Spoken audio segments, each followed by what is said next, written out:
purpose of this meeting indicate what are the indicators of good governance within a democratic framework, and then I'll proceed to touch briefly on the concept of the rule of law.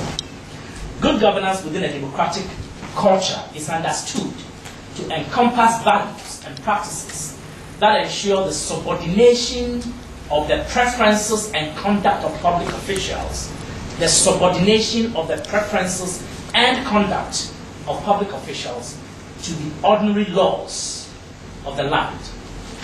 It also means the subjection of their behavior to open scrutiny in accordance with law. That is the essence of transparency and accountability. Like constitutionalism, good governance is also about limited, restrained, responsive, and effective government. Good governance is about limited, restrained, responsive, and effective government.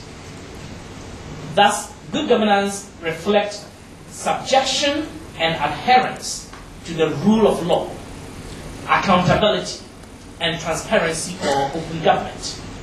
It requires the passage of sunshine legislation, the laws that compel the behavior of public officials to be conducted to the extent possible in the open, and for secrecy to be the rarest thing that happens in the state.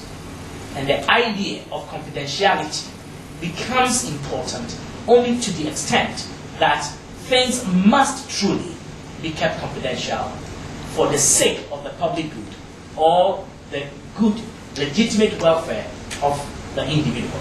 I'm thinking of, for example, trials, certain court proceedings that necessarily must be in camera or behind closed doors.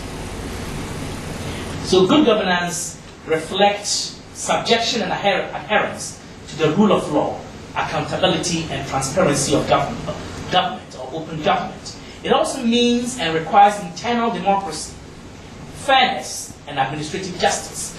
Each of these are big concepts that require explanation. The maintenance of high ethical standards and institutional competence. But finally, it also means professionalism in the discharge of public duties. That public officials have a duty to discharge their responsibilities with utmost professionalism. The core values of liberal democracy, which is the modern,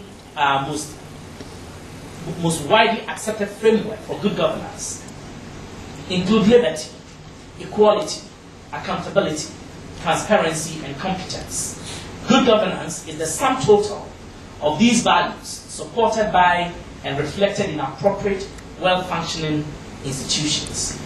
Thus, it represents a mix, that is good governance, represents a mix of values and practices that ensure open government,